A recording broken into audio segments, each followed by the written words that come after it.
విశాఖ దక్షిణ నియోజకవర్గ YCP MLA అభ్యర్థి వాసుపల్లి గణేష్ కుమార్ 32వ వార్డు వైసీపీ అధ్యక్షుడు మూలె రామరెడ్డి ఆధ్వర్యంలో రెండవ రోజు ప్రచారం ఉత్సాహంగా సాగింది. వారితో పాటు రాష్ట్ర Christian minority cell John Wesley, రెల్లి కార్పొరేషన్ చైర్మన్ వడ్డాది మధుసూదన్ తదితరులు ఎండని సైతం లెక్క చేయకుండా స్థానిక నాయకులతో కలిసి ఇంటింటా ప్రచారం చేశారు. మహిళలు జగన్మోహన్ రెడ్డిని వాసుపల్లి గణేష్ కుమార్లో చూసుకుంటున్నామని, తమకు పథకాలతో పాటు సొంత నిధులతో సహాయం చేసే వాసుపల్లికి తమ ఓటుతో గెలిపించుకుంటామని తెలిపారు.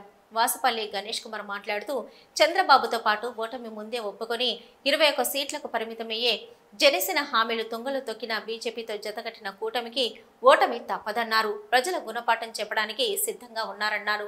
జగన్మోహన్ రెడ్డి సుపరిపాలనే మా గెలుపుకు అస్త్రాలని ప్రజలు అడుగడుగున హారతులిచ్చి స్వాగతం పలకడం అదృష్టంగా భావిస్తున్నానని దక్షిణ నియోజకవర్గం వైసీపీ ఎమ్మెల్యే అభ్యర్థి వాసుపల్లి గణేష్ కుమార్ స్పష్టం చేశారు.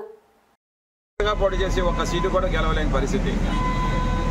చంద్రబాబు నాయుడు మీకు ఇంకా తెలుసు, 23 సీట్లకే పరిమితమైన చంద్రబాబు నాయుడు ఈరోజు జగన్మోహన్ రెడ్డి గారితో ఓటమి అంగీకరించి పవన్ కళ్యాణ్తోనేమో పొత్తు పెట్టుకొని ఇంకా ఇద్దరు కూడా ఓటమి అంగీకరించి మోడీతో పొత్తు పెట్టుకున్నారు. కానీ ఈరోజు జగన్మోహన్ రెడ్డి గారు సింగిల్గా గవర్నమెంట్ ఫామ్ చేయబోతున్నారు. 175 నియోజకవర్గాల్లో 175 మేము గెలుచుకుంటాము. దక్షిణ నియోజకవర్గంలో జెండా ఎగరవేస్తాము. మా సీనియర్ నాయకులందరూ కూడా నాకు తోడుగా ఉన్నారు. జాన్ వెస్లీ సార్, శ్రీవాత్సవ్, అలాగే కోలా గురు